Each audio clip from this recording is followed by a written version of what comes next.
মধুময় পদ্মগীতা ৩৫ নম্বর পৃষ্ঠা পাঠ।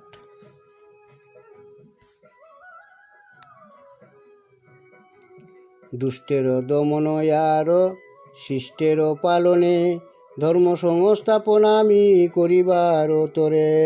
অবতীর্ণ যুগে যুগে ধরা পড়ে, স্বেচ্ছায় কৃত নব নব জনময় আমার।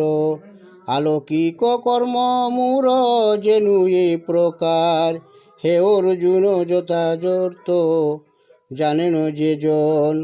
পুনর্জন্ম প্রাপ্ত নাহি করে সেই জন, দেহয়ন্ত হলে তিনি আমাকে পান। যেনু রাখো এই কথা তুমি মতিমান, নাহি যার ভয় ক্রোধ অনুরাগয়ার। আমাগত চিত্ত সদা শ্রিত আমার, জ্ঞান তো পয়সার হয়ে পুত নিরস্তর।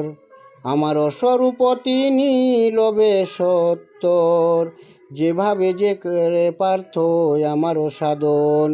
যেভাবে যে পায় কিন্তু আমার তখন, নিষ্কাম সকাম পূজা যে করে যেমন। আমার ভজন পথে করে সে গমন, ইহলোকে কাম্য কর্মে সিদ্ধি যারা চাই। দেব পূজা করি তারা মুক্তি নাহি পায়, লবয়ে নিশ্চয় মুক্তি নিষ্কাম করমে। আত্মা লব্ধ শান্ত সুখ বিহিত ধর্মে, গুণ কর্ম অনুসারে বর্ণ চতুষ্টয়।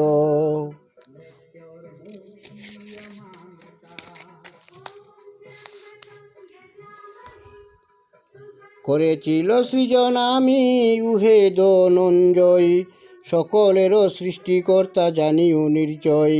নিলিপ্ত নিষ্পৃহ আমি অনাদি অব্যয়, আমার অনার স্পর্শ করে কর্ম কদাচন। স্পৃহা নাহি কর্ম ফলে আমার কখন, এই রূপ বিদিত যিনি আমারে নিশ্চয়। কর্ম জালে বদ্ধ নাহি তিনি ধনঞ্জয়, হেন তত্ত্ব জানি যত মুখ্য পরায়ণ। করেছিলাম পুরাকালে কর্ম অনুক্ষণ, তুমিও তাদের মত উহে ধনঞ্জয়। মুক্ত জ্ঞানে করে যাও কর্ম সমুদয়, কি যে কর্ম কি অকর্ম দুই বিষয়।